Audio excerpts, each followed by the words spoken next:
What kind of country turns breathing into a struggle, paints lakes blood red, and sends roads clinging to cliffs above the clouds?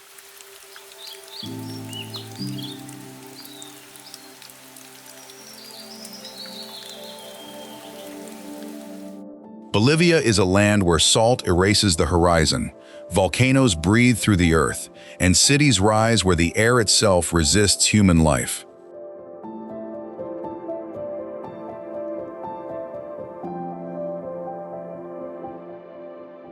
Yet across these extremes, people have built markets, rituals, railways, and traditions that continue to endure against altitude, isolation, and time.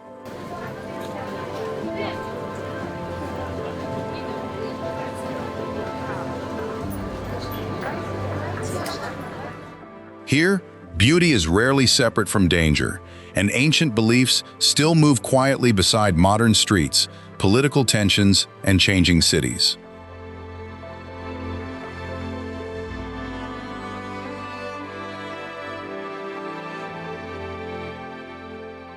But Bolivia's greatest mystery is not how such a harsh land was formed. It is how generations of people have refused to be broken by it.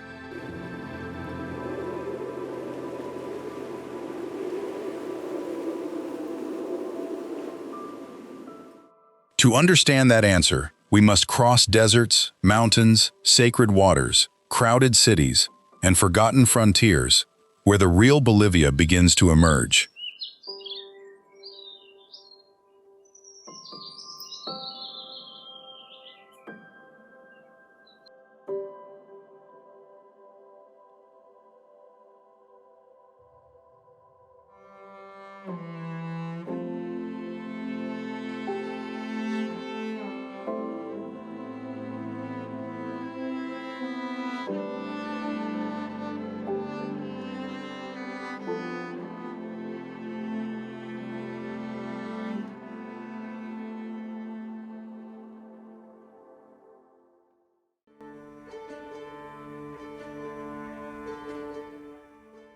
Bolivia is a country shaped by extreme geography, deep indigenous traditions, colonial history, and rapid social change.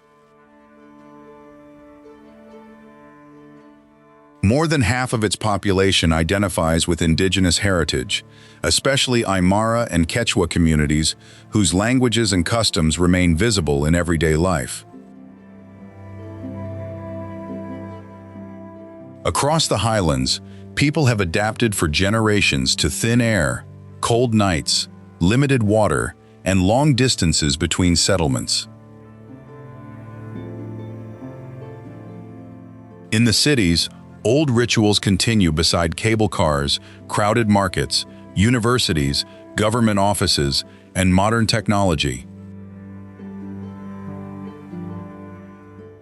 Mining once connected Bolivia to global empires, while agriculture, trade, and transport still depend heavily on difficult terrain. Religious life often blends Catholic traditions with older Andean beliefs, centered on Pachamama, mountains, ancestors, and the cycles of nature. Beyond political crises and dramatic landscapes, the country's deeper story lies in how people continue to work, celebrate, migrate, preserve traditions, and build new lives.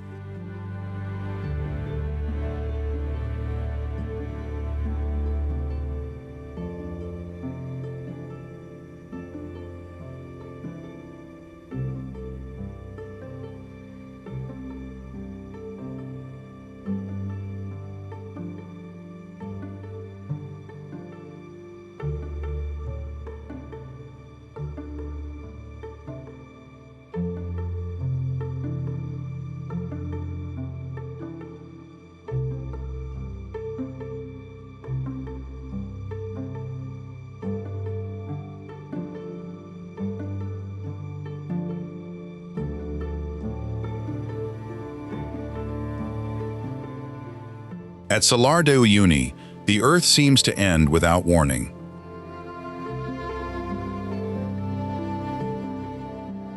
The world's largest salt flat stretches outward as a white expanse so immense that distance loses its usual meaning.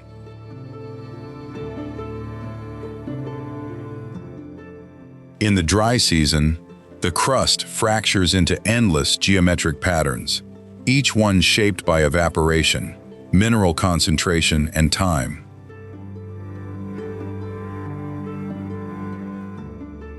There are no trees, almost no shadows, and few objects large enough to tell the eye how far away anything really is.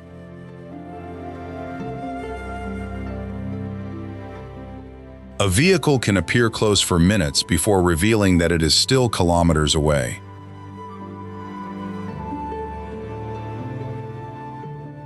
Yet this apparent emptiness hides one of Bolivia's greatest contradictions beneath the surface.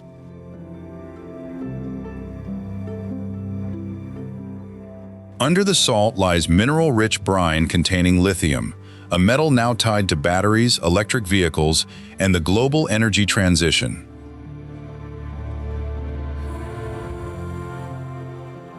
One of the most silent places on Earth has therefore become connected to one of the loudest technological races of the modern age.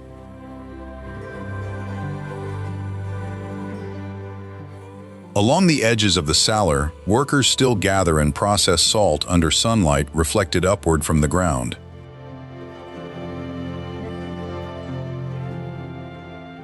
The same white surface that attracts cameras can burn eyes, crack lips, and leave an unprepared traveler dangerously exposed.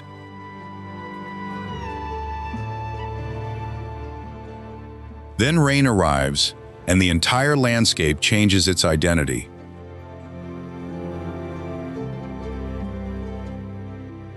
A thin film of water spreads across the crust until sky and ground become almost impossible to separate.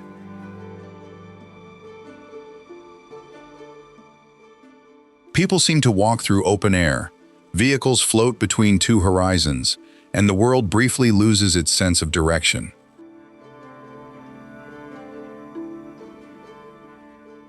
But the mirror is only a temporary face of a much older story.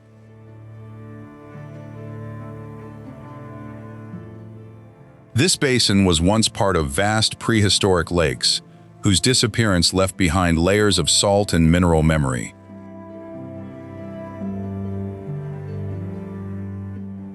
Every crystalline polygon is therefore a fragment of vanished water.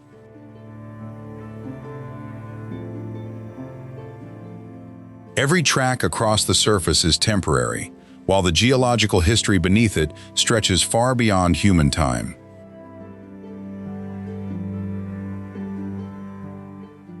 From the ground, Salar de Uyuni feels empty. From above, it looks almost planetary.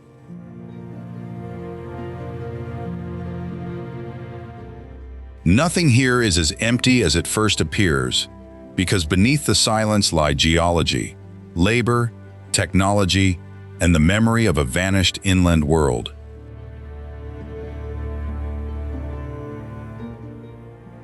And just when Bolivia seems to have exhausted the limits of color, the white horizon gives way to a lake that appears stained red.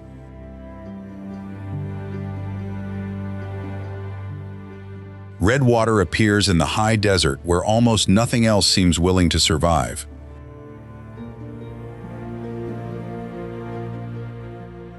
Laguna Colorada spreads beneath volcanic ridges as a shallow saline lake, colored by mineral sediments and microscopic life.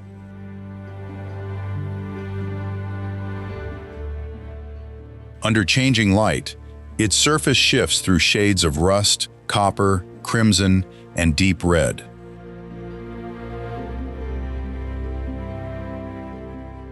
Then flamingos step into the frame.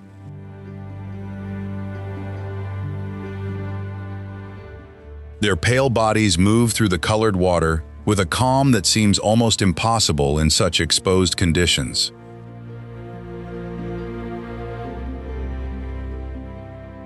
Several flamingo species use these high Andean wetlands, feeding where cold, wind, salinity, and altitude would defeat most forms of life.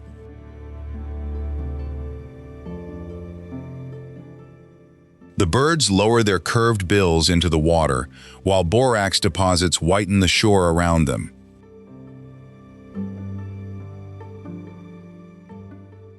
There are no forests to break the wind, and almost no shelter when temperatures fall.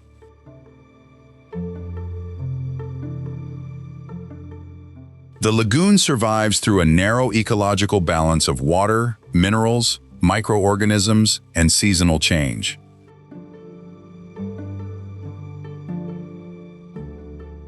Disturb one part of that balance, and the entire scene becomes more fragile than it looks.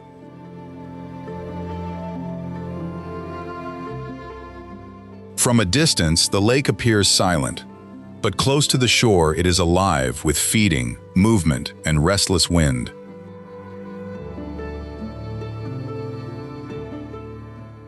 Laguna Colorada is memorable not because red water is beautiful, but because life has chosen to remain inside such severity.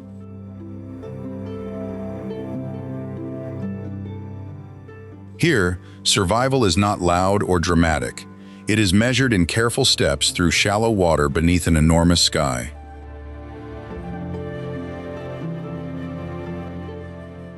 Beyond the Red Lagoon, the landscape becomes even harsher.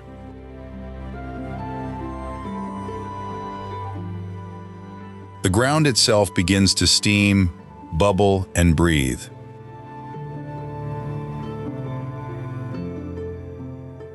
At Sol de Mañana, the silence of the Altiplano breaks open from below.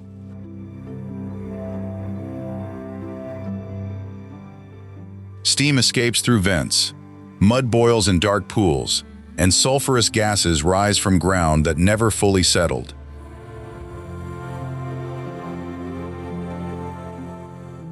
The landscape looks barren, yet beneath its crust, enormous heat is still moving.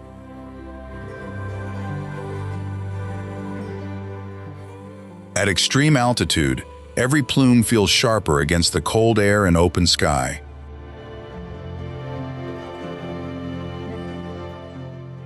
The smell of sulfur often reaches travelers before the most active vents come into view.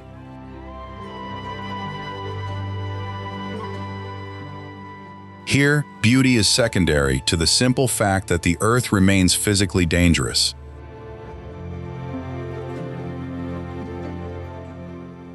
A careless step toward unstable crust or boiling mud can turn curiosity into disaster.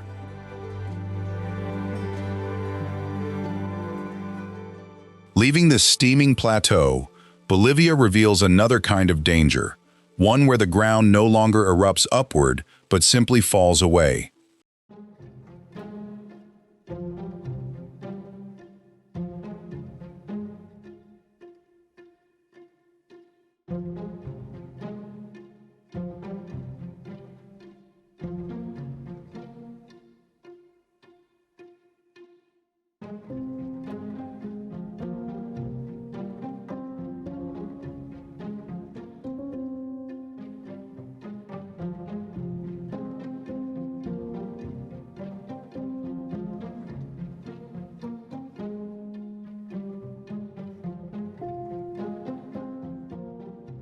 There are roads that cross mountains, and then there is a road that seems to hang from one.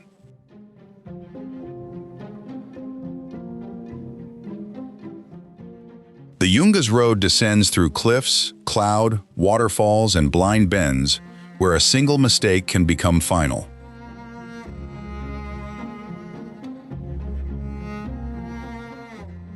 For decades, this route connected the high Andes near La Paz with the warmer Yungas below.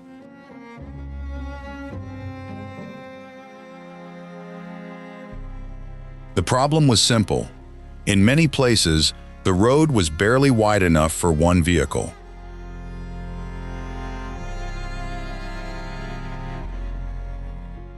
Fog could erase visibility, rain could loosen the surface, and water frequently spilled directly across the track.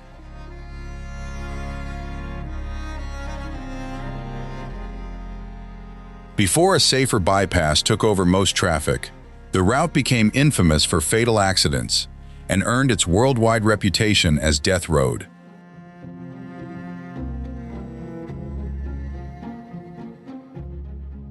Yet people continued to use it because isolation often left no better choice.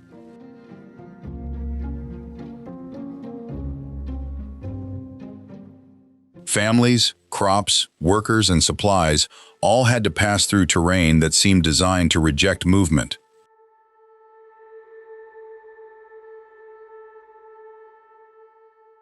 Today, cyclists come seeking adrenaline, but the cliffs still carry the memory of those who crossed because they had to.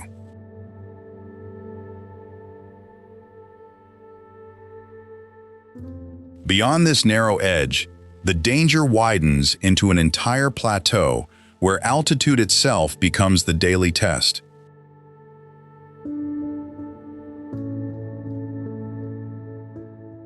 The Altiplano does not threaten with one dramatic cliff. It wears the body down slowly.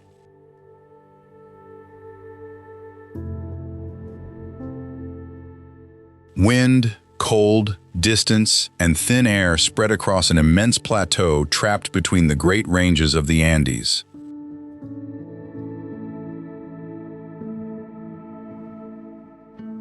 To newcomers, the landscape can appear nearly empty.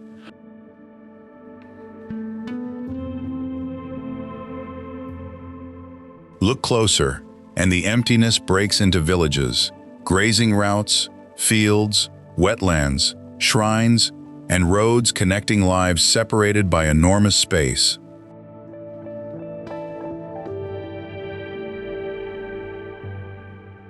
Llamas move through dry grasslands, while farmers work around short growing seasons and nights that can become brutally cold.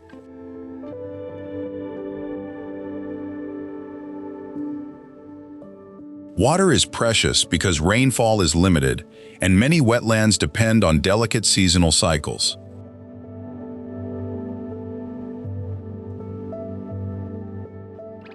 At this height, even simple labor carries a physical cost that people at lower elevations rarely notice.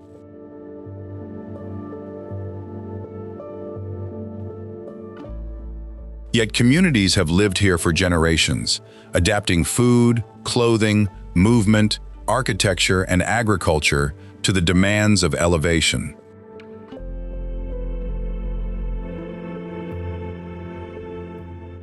The Altiplano also holds some of Bolivia's strongest visual contradictions.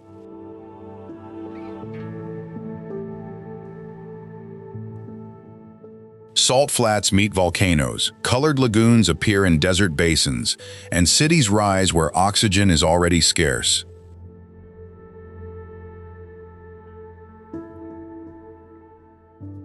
Geography here is not scenery behind human life. It is one of the forces actively shaping it.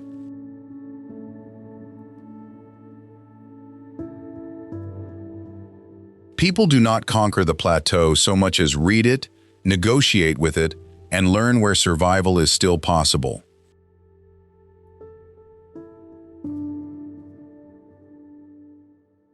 Above this vast tableland rises a white summit, whose closeness to La Paz hides the true cost of climbing into its air.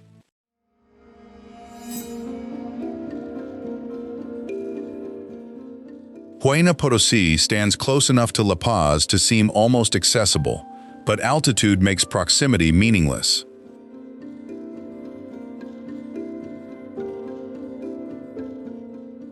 Its snow-covered summit rises above 6,000 meters, where every upward step demands more patience than strength alone can provide.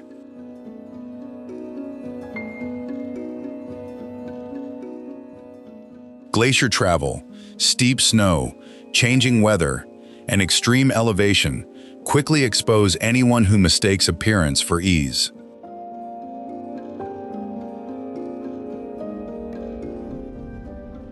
Higher up, movement becomes slower, breathing becomes deliberate, and the world below begins to feel impossibly distant.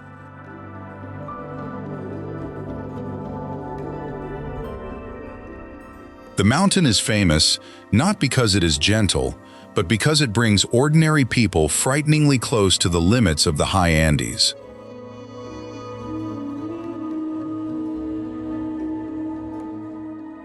And beyond one summit, the Cordillera Real extends that same wall of ice and rock across the horizon.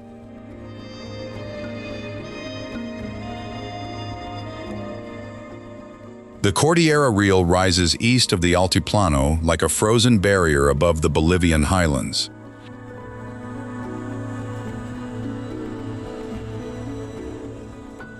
Its jagged peaks separate the plateau from the greener valleys that descend toward the Amazon basin.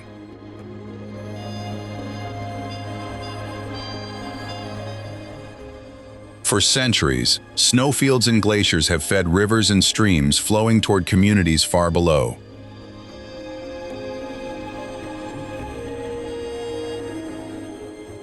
For La Paz and El Alto, these mountains are therefore more than a distant skyline.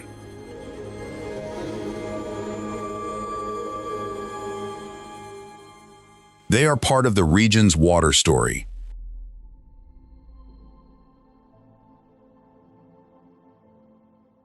As Andean ice retreats, what disappears high above can eventually affect reservoirs, agriculture, rivers, and daily life below.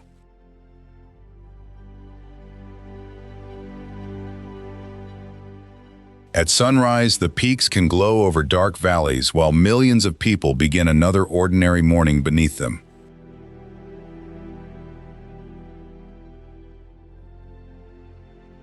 The contrast is severe. Cities continue to expand under ice that appears eternal, but is steadily changing.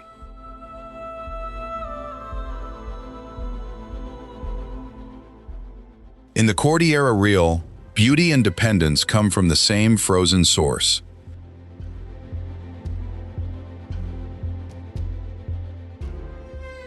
And when that water gathers at altitude, it creates lakes that have carried belief, trade, and memory for centuries.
Lake Titicaca appears less like a mountain lake than an inland sea suspended above the clouds.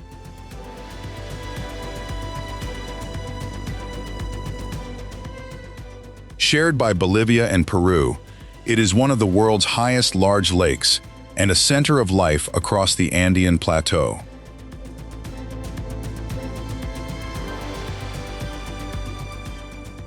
From the Bolivian shore, deep blue water stretches toward islands, dry hills, and distant snow peaks.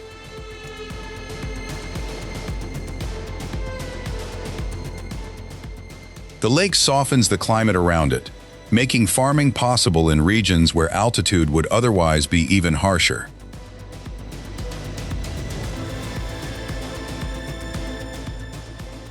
Communities depend on fishing, cultivation, transport, reeds, trade, and knowledge shaped by generations of living beside water.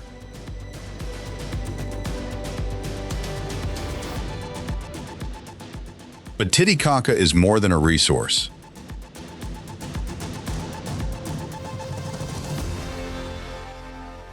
It is a sacred landscape filled with origin stories, ancestral memory, and sites woven into Andean and later Inca tradition.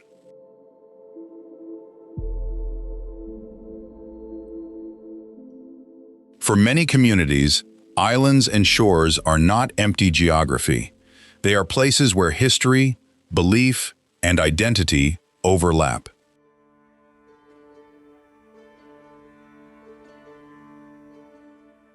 Aymara families have lived around the lake for generations, carrying language, ritual, agriculture, and seasonal knowledge into the present.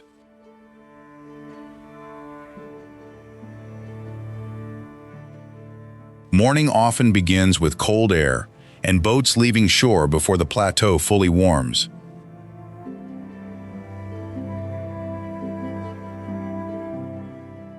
By afternoon, wind can turn the surface from glass into steel.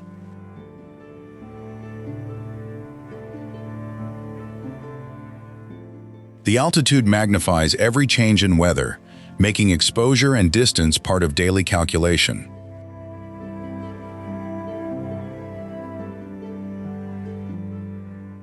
Yet modern life moves through the same landscape as ancient belief.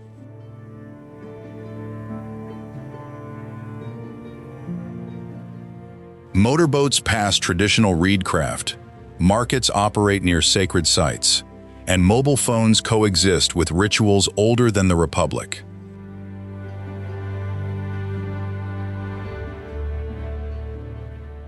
The past has not disappeared here, but neither has life remained frozen.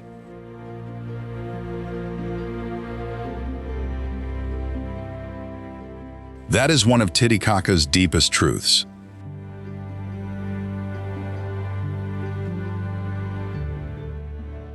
It absorbs new realities without completely surrendering older meanings.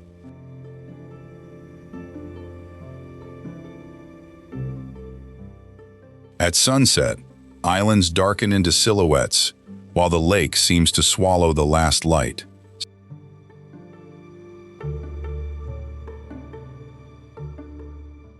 The water appears still, but the lives around it continue moving through routines shaped by centuries of adaptation.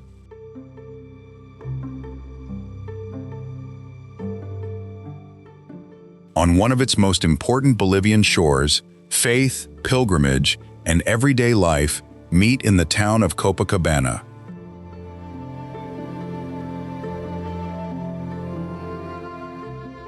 Copacabana sits beside Lake Titicaca as both a lakeside town and one of Bolivia's most important pilgrimage centers.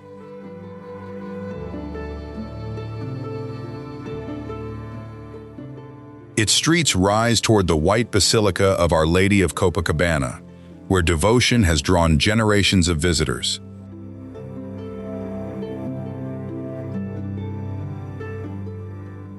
But the faith practiced here is not always easy to separate into neat categories.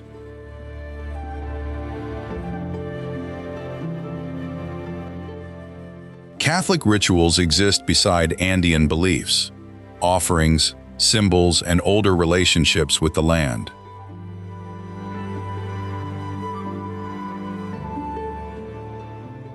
One of the town's most distinctive traditions is the blessing of vehicles, when decorated cars arrive for holy water, flowers, prayer, and protection.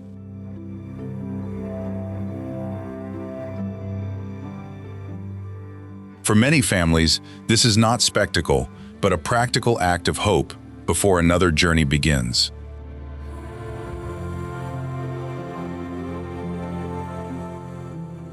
Nearby stalls sell candles, miniature objects, and offerings associated with wishes for health, work, love, travel, and prosperity.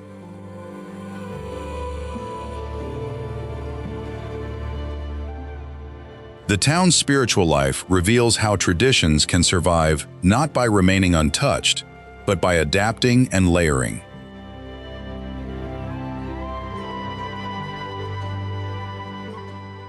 From the waterfront, boats depart toward islands tied to some of the Andes' oldest sacred stories.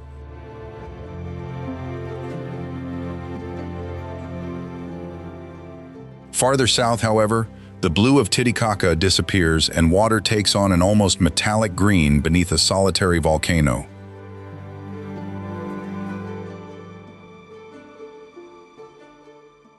Laguna Verde lies beneath Licancabur volcano, where mineral-rich water can shift into striking shades of green.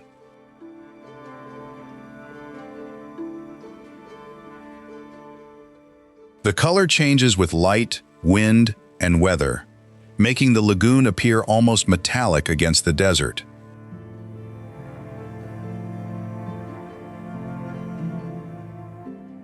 There are few plants, no forests, and almost nothing to soften the severity of the surrounding landscape.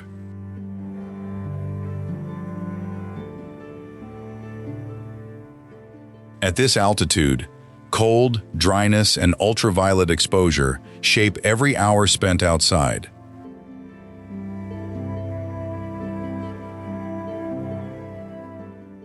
The lake is memorable because it does not suggest abundance. It looks like geology, briefly taking the form of water.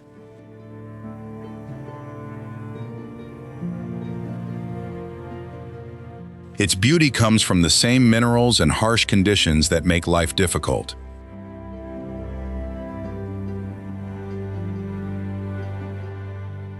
From this green basin, the journey turns toward a quieter lake where flamingos return to the high desert.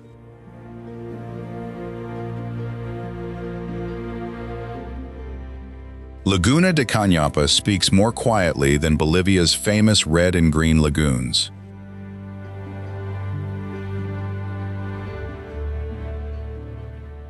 Its shallow saline waters attract flamingos that feed beneath volcanic ridges and wide, wind-scoured skies.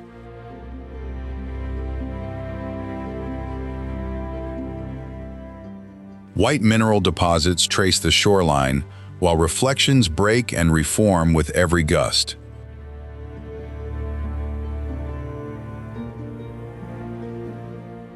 Because the landscape is less dramatic, smaller details become easier to notice.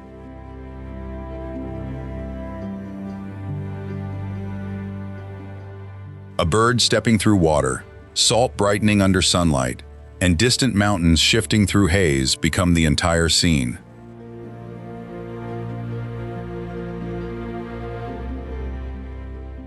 For wildlife, however, this lake is not a scenic pause.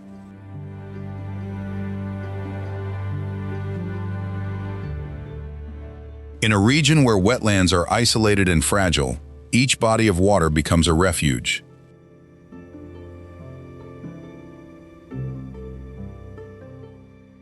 Beyond Cañapa, stone begins to dominate the landscape, until erosion itself seems to become an architect.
Near La Paz, the earth rises into thousands of narrow spires that look like a petrified army.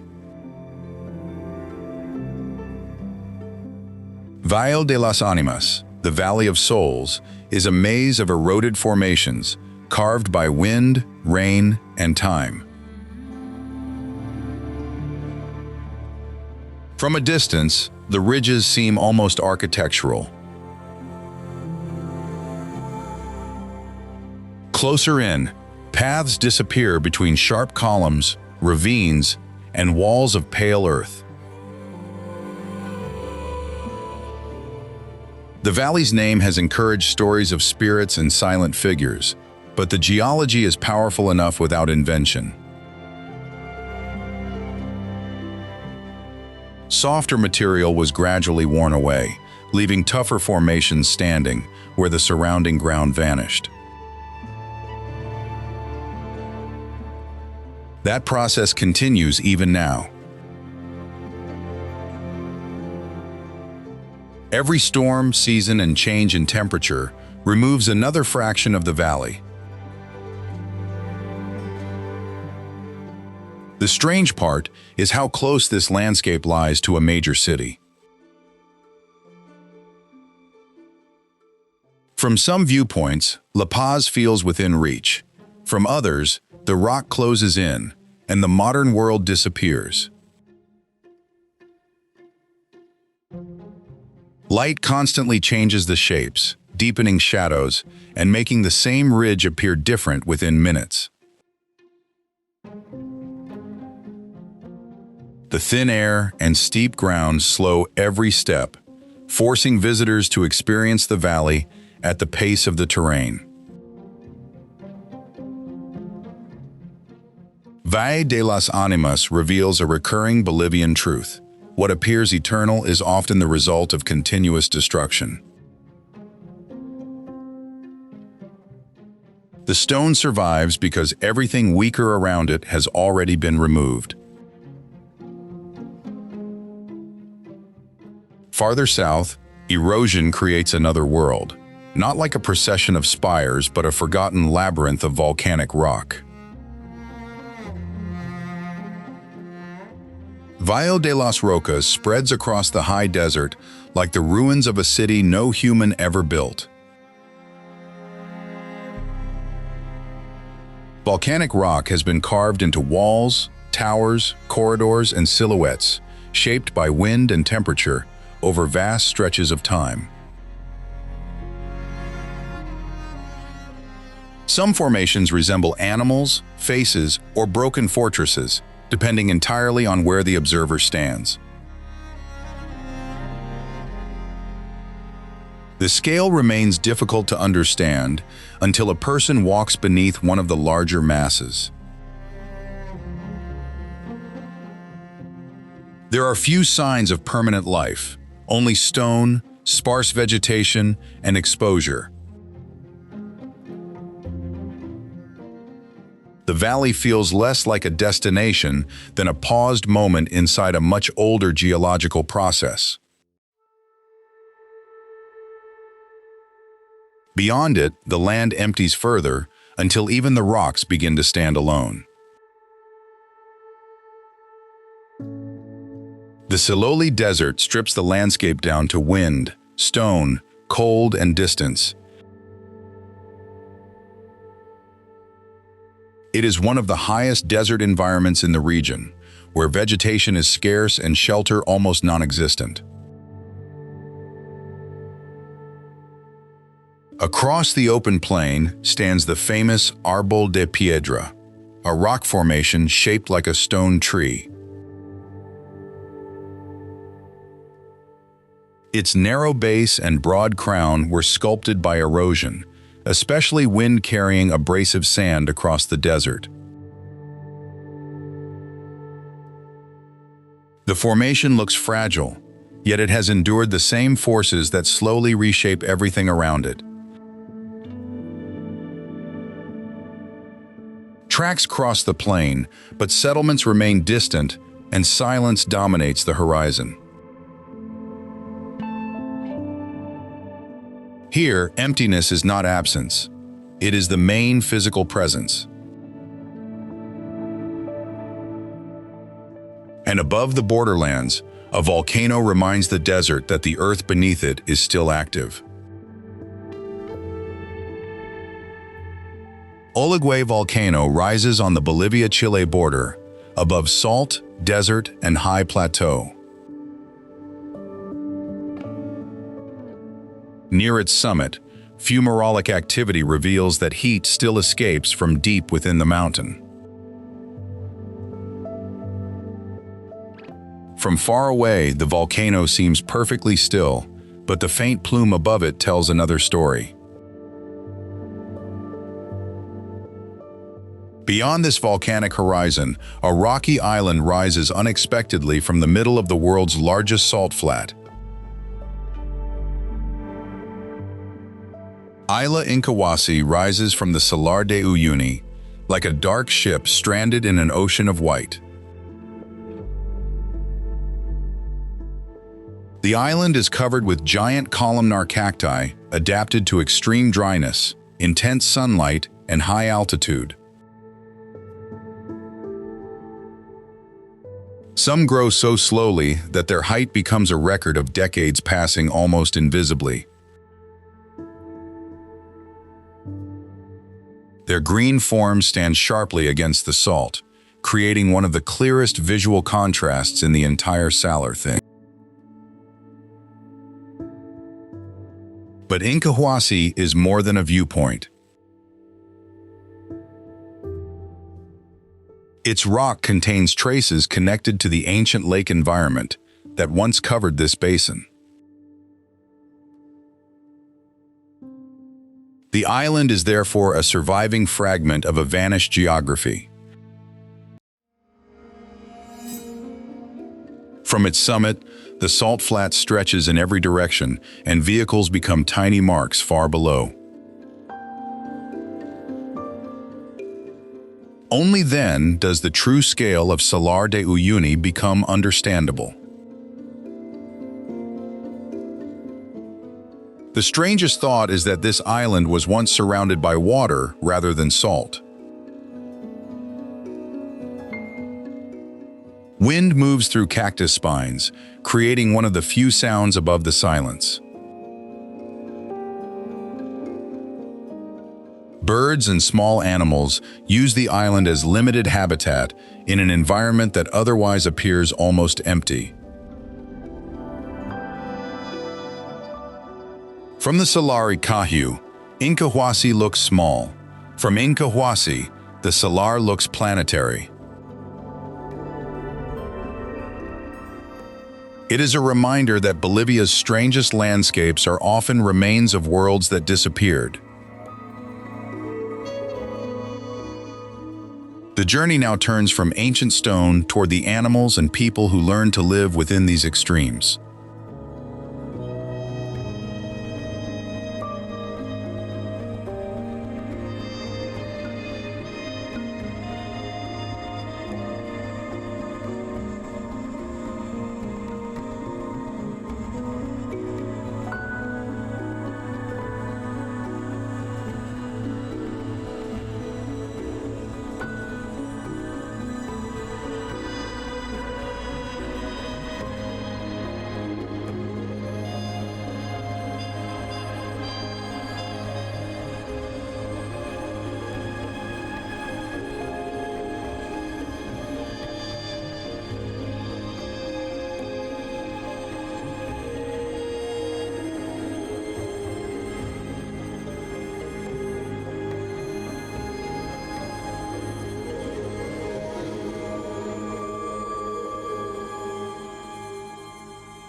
Long before roads or engines crossed the Andes, the llama was already carrying life through the mountains.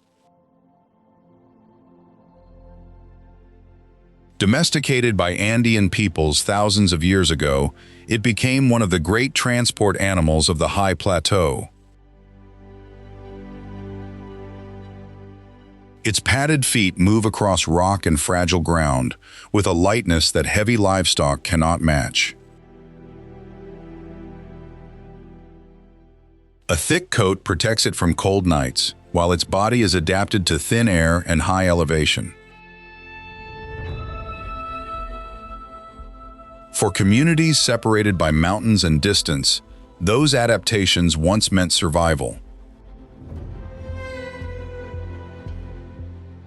Llama caravans carried salt, food, textiles, tools, and other goods between settlements long before modern infrastructure arrived. The animal was therefore more than livestock. It was part of an Andean trade network built on endurance rather than speed. Its wool became clothing and rope, its dung could be dried for fuel, and its meat provided food in harsh environments. Even today, herds remain closely tied to rural life across Bolivia's highlands. Herders read weather, grazing conditions, animal behavior, and seasonal change through knowledge passed across generations. To an outsider, a line of llamas crossing the Altiplano may look picturesque. To the communities that depend on them, it represents transport, food, history, and continuity. Llamas also appear in rituals and symbolic traditions connected to Pachamama and the agricultural cycle. Their presence moves between the practical and the sacred without needing to choose one or the other. This is why turning the llama into a simple tourist icon misses most of its real importance. It helped people move goods where wheels failed and survive where many animals struggled. The apparently empty plateau has long been mapped by paths of herding, exchange, and seasonal movement. A caravan crossing the horizon is therefore not just a beautiful image, but the continuation of an ancient relationship. Behind that relationship stands a much larger cultural world shaped by language, ritual, memory, and adaptation. Bolivia's deepest diversity is not found only in its landscapes, but in the people who learn to inhabit them. Aymara and Quechua communities form major cultural foundations of the country, carrying languages and traditions far older than the modern republic.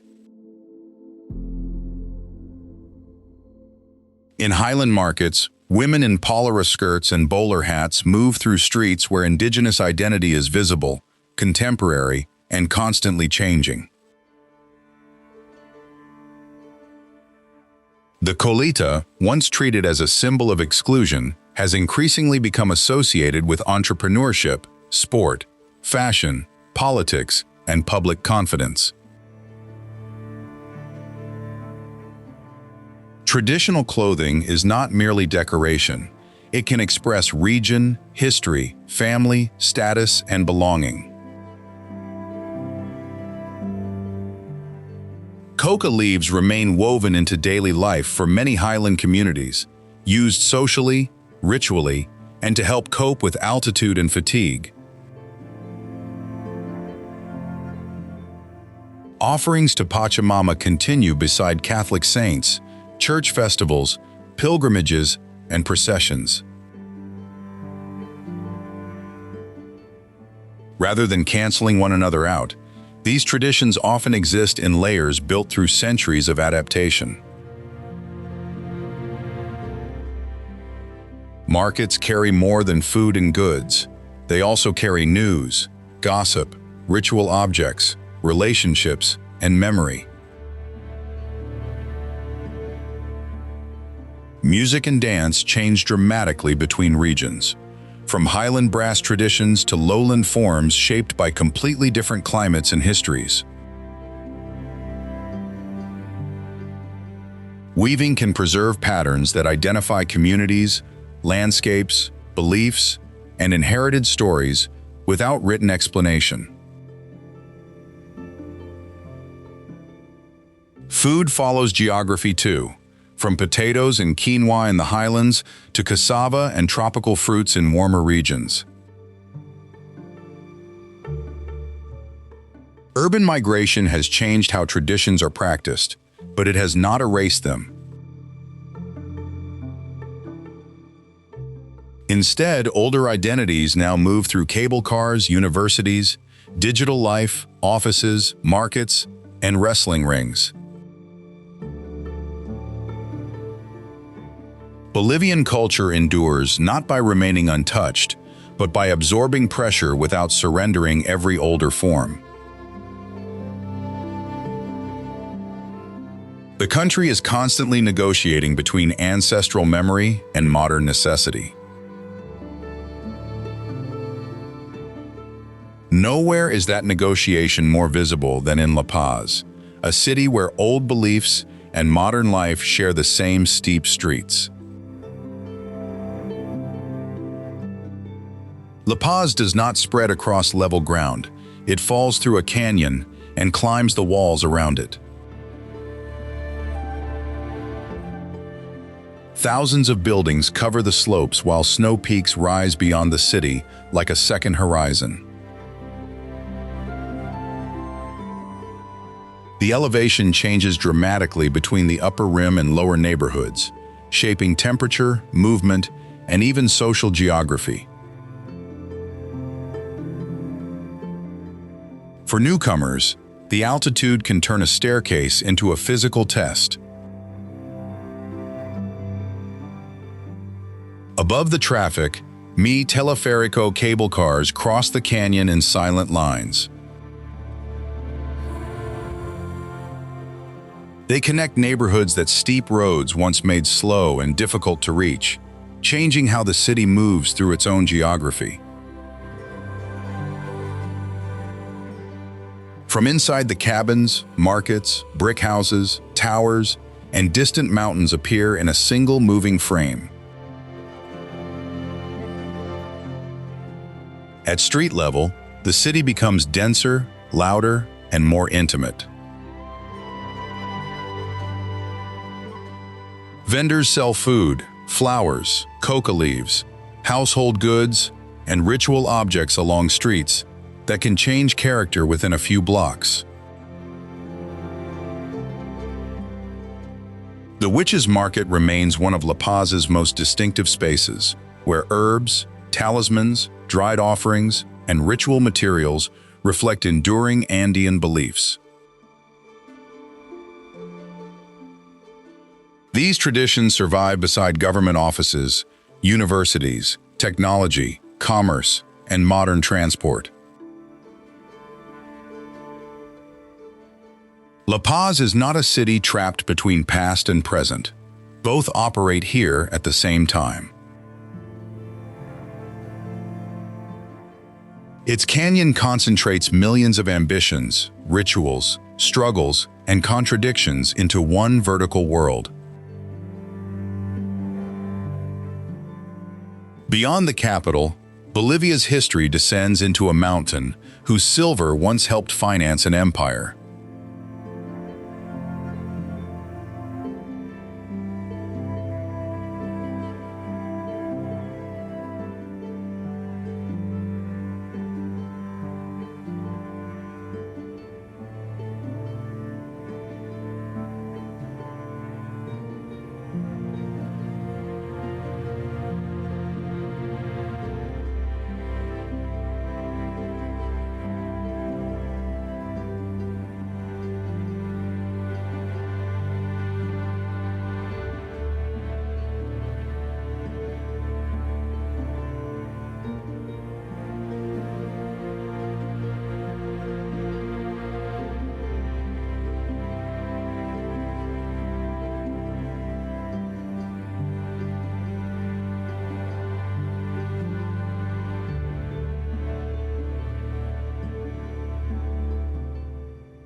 Above Potosi rises Cerro Rico, a mountain whose silver once helped finance a global empire.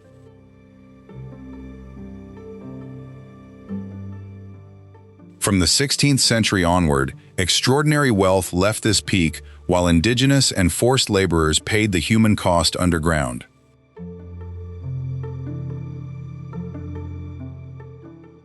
Potosi grew into one of the colonial world's most important cities because of what miners extracted from darkness.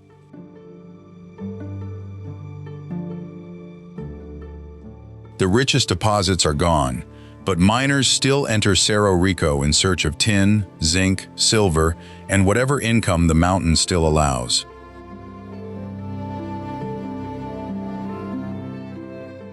Dust, collapse, unstable tunnels, and lung disease remain part of the risk.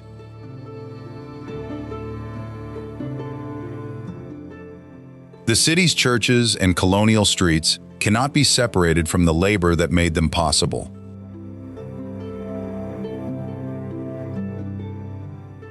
And once the ore left the mountain, trains carried it outward, leaving another kind of memory to rust near Uyuni.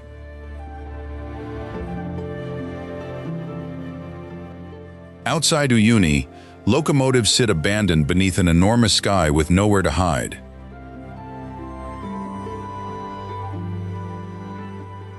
Their boilers are split, wheels half buried, and iron surfaces slowly eaten by salt, wind, and time.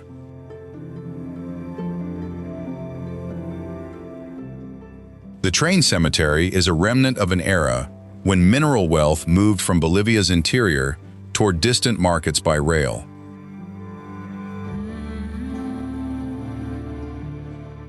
These machines once represented speed, industry, and connection across a brutal landscape.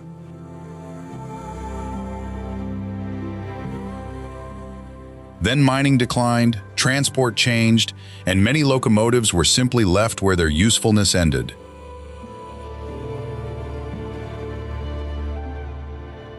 Today, travelers climb across the rusting frames while graffiti adds a modern layer to the decay.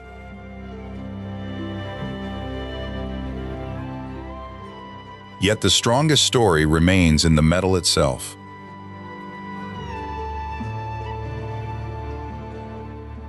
Grit moves through empty engine compartments, and every exposed plate becomes thinner with each season.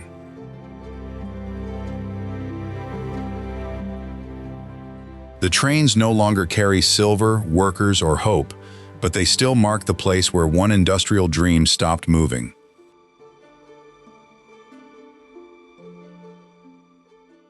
From this graveyard of iron, the journey turns towards Sucre, where Bolivia's political memory survives in white walls and quiet courtyards.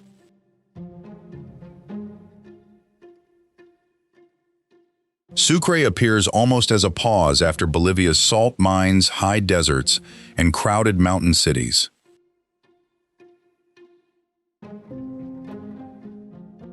Its whitewashed historic center sits in a gentler valley, where courtyards, tiled roofs, churches, and ordered streets create a different rhythm.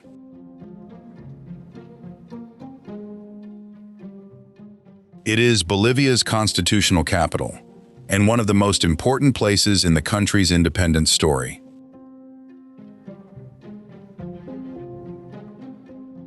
At Casa de la Libertad, political memory is preserved in the building where the foundations of the Republic were formally shaped.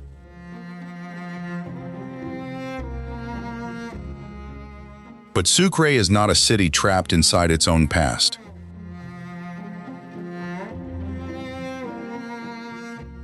Students, vendors, families, workers, and visitors continue to fill streets that remain intensely lived in.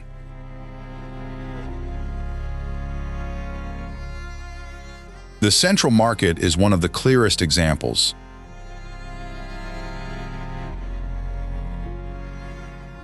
Fruit, meat, grains, potatoes, juices, voices, and movement turn commerce into the daily pulse of the city.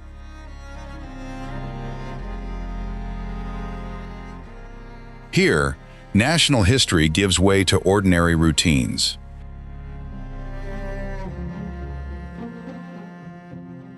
Food arrives from surrounding valleys, recipes pass through families, and each morning begins through work rather than ceremony.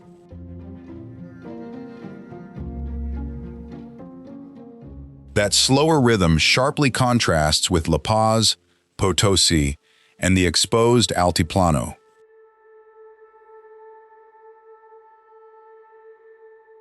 Yet beneath the calm lies the memory of revolution, colonial power, and the long struggle to define a nation.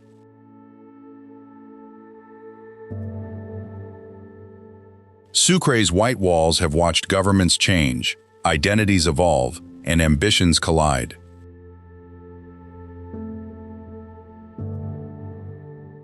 The city closes the historical journey not with ruins, but with continuity.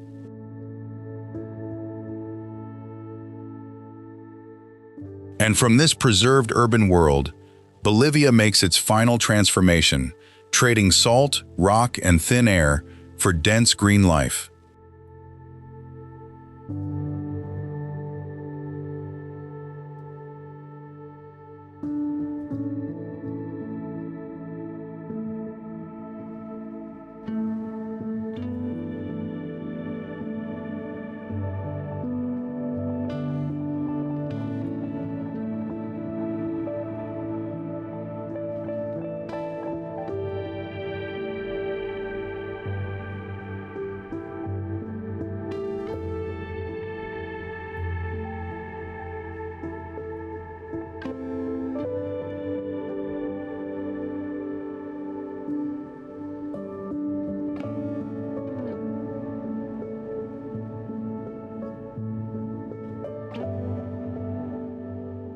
At Aymara National Park, the Andes seem to dissolve into forest.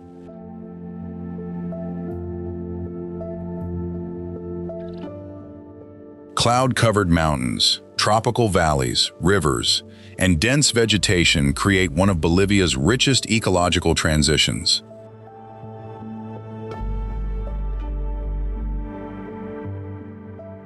The park lies where major natural regions meet, allowing species from very different environments to exist within the same protected landscape.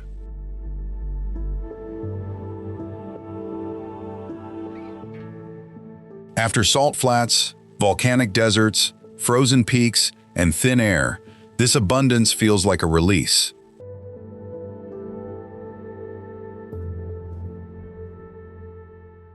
Water runs openly, leaves overlap in layers, and the silence of the Altiplano gives way to insects, birds, and moving forest.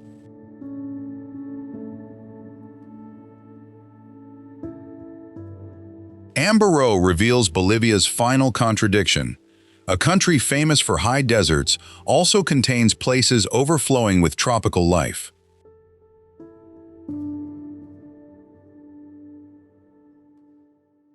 By the time the journey reaches this green frontier, Bolivia no longer appears as one extreme land, but as many different worlds held together inside a single nation.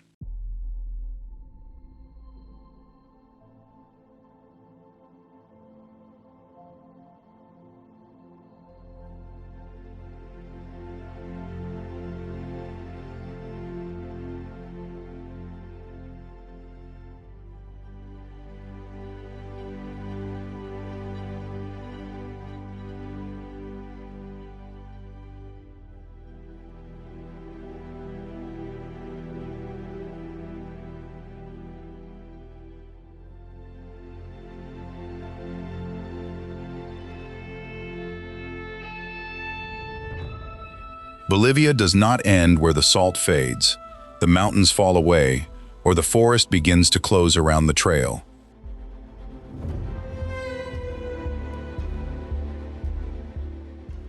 Across this country, altitude, isolation, ancient belief, and constant change have shaped not only the land, but the people who remain within it.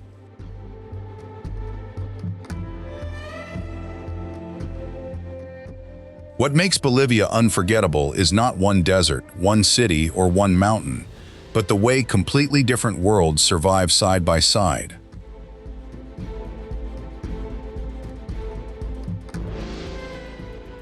From miners beneath Cerro Rico to families above the clouds, endurance here is not an idea. It is woven into everyday life.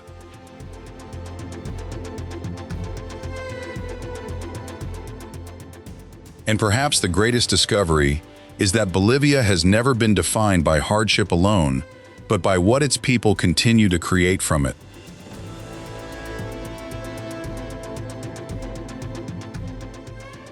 When the final road disappears into green forest, Bolivia remains behind as a country still resisting, adapting, remembering, and becoming something new.